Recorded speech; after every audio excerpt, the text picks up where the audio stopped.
প্রায় 10 জনের একজন মহিলা এই সমস্যা নিয়ে আমাদের কাছে আসেন। এই সমস্যাকে মেডিকেলের ভাষায় আমরা বলি এন্ডোমেট্রিওসিস।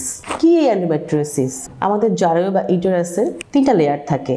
আমাদের ফিলিপিয়ান টিউবের আশেপাশে পাওয়া যেতে পারে, অনেক সময় ভ্যাজাইনা বা মূত্রাশয় এর আশেপাশে পাওয়া যেতে পারে। আসসালামু আলাইকুম, আমি doctor Sharmin Akter Sumi, medical officer, homeopathic foundation হাসপাতাল, কাজীপাড়া, মিরপুর 10। আজকে আমি খুব ইম্পর্টেন্ট একটি টপিক নিয়ে কথা বলবো, যেটা আজকাল প্রায়শই আমরা দেখতে পাই। নারীরা হাসপাতাল বা চেম্বারে সেই সমস্যাগুলো নিয়ে আসেন। অনেক মহিলারা, প্রায় 10 জনের একজন মহিলা এই সমস্যা নিয়ে আমাদের কাছে আসেন। এই সমস্যাকে মেডিকেলের ভাষায় আমরা বলি এন্ডোমেট্রিওসিস।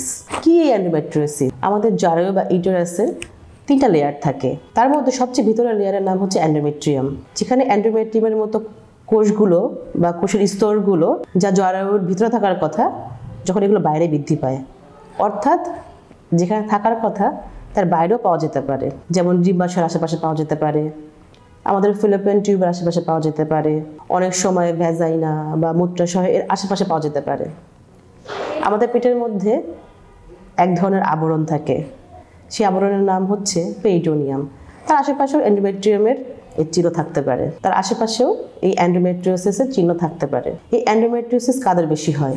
এন্ডোমেট্রিওসিস সবসময় রিপ্রোডাক্টিভ এজ গ্রুপ, অর্থাৎ 20 থেকে 40 বা 45 বছর বয়সী নারীদের বেশি ইফেক্ট করে থাকে।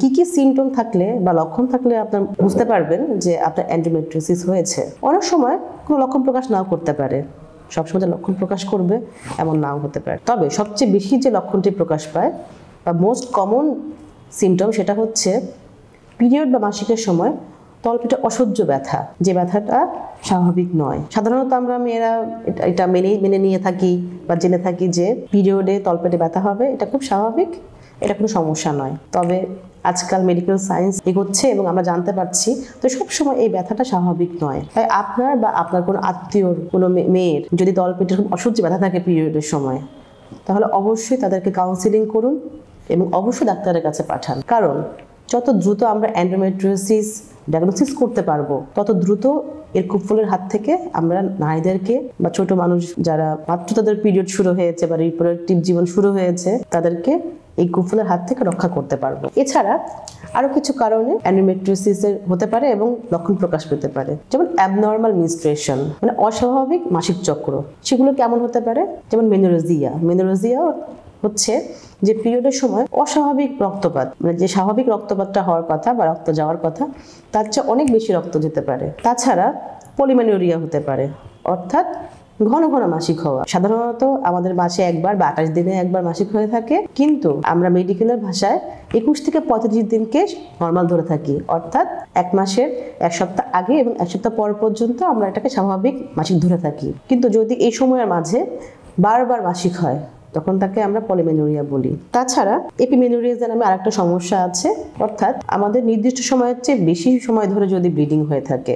যেমন সাধারণত আমাদের ব্লিডিং, মাসিকের ব্লিডিং কিন্তু 3-4 দিন, অনেকে 5-6 দিন, কারো 7 দিন, সর্বোচ্চ 10 দিন হতে পারে, কিন্তু এর বেশি কিন্তু হওয়াটা স্বাভাবিক নয়। সাধারণত 3 থেকে 7 দিনের মধ্যে শেষ হয়ে যায়।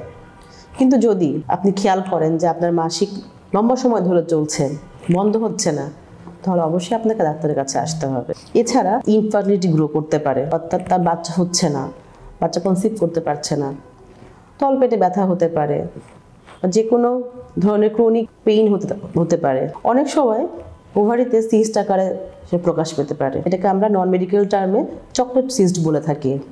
কেন এটার নাম চকলেট সিস্ট?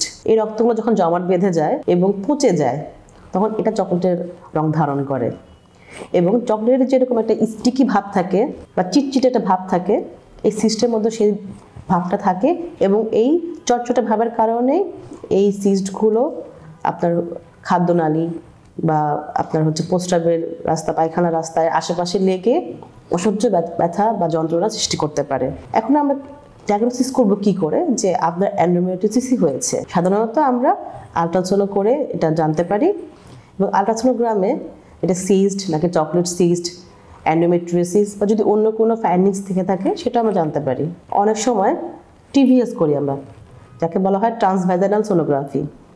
অনেক সময় টিভিএস করলে আরও স্পষ্ট দেখা যায়। এছাড়াও আমরা অনেক সময় এমআরআই করতে বলে থাকি। যদি আলট্রাসোনোগ্রামে বা টিভিএসে যদি স্পষ্ট না বোঝা যায়, তখন এমআরআই করলে একদম ক্লিয়ার বোঝা যায় যে আসলে ভেতরে এন্ডোমেট্রিওসিস হয়েছে বা অন্য কিছু হয়েছে কিনা। অনেক মহিলাই প্রশ্ন করে থাকেন যে এন্ডোমেট্রিওসিস হলে তার প্রেগনেন্সিতে সমস্যা হবে কিনা বা তার প্রেগনেন্সি আসবে কিনা। হ্যাঁ, অবশ্যই আসবে যদি আপনি আপনার এন্ডোমেট্রিওসিসের সঠিক ট্রিটমেন্ট করান এবং সঠিক সময়ে এটা ডায়াগনোসিস করা যায়। এছাড়াও ডিপেন্ড করছে যে আপনি কতদিন ধরে এই রোগে ভুগছেন এবং আপনার বয়স কত বা আপনার এই সমস্যাটা কী ধরনের। তখন আমরা তার উপর ডিপেন্ড করে তাকে সেই হিসেবে ট্রিটমেন্ট দেই এবং অবশ্যই এন্ডোমেট্রিওসিস ভালো হয়ে গেলে আপনার প্রেগনেন্সিতে কোনো বাধা থাকবে না। ঝুঁকির কারণগুলো, এন্ডোমেট্রিওসিস অনেক সময় বংশগত কারণে হয়ে থাকে বা অনেক সময় হরমোনাল কারণে হয়ে থাকে। এই কারণে অনেক সময় এন্ডোমেট্রিওসিস ভালো হয়ে যাওয়ার পরেও আবার ফেরত আসতে পারে। এই জন্য অবশ্যই এন্ডোমেট্রিওসিস ভালো হয়ে যাওয়ার পরেও নির্দিষ্ট সময় অন্তর অন্তর ফলোআপে থাকা উচিত। অনেক সময় অনেক রোগীরা সার্জারিতে চলে যান। সার্জারিতে গেলে যেটা হয়, অনেক সময় এটা সার্জারি করতে গিয়ে ইউটেরাসে ক্ষতি হতে পারে। সেই ক্ষেত্রে তার পরবর্তীতে সন্তান জন্মদানের ক্ষেত্রে বা আরও কিছু কমপ্লিকেশন তৈরি হতে পারে। তাই আমার পরামর্শ থাকবে যে এন্ডোমেট্রিওসিস হলে সার্জারিতে না গিয়ে আপনি অবশ্যই মেডিসিনাল ট্রিটমেন্ট নেন এবং অবশ্যই এই মেডিসিনাল ট্রিটমেন্ট একজন রেজিস্টার্ড ডাক্তারের কাছ থেকে নেবেন। ধন্যবাদ।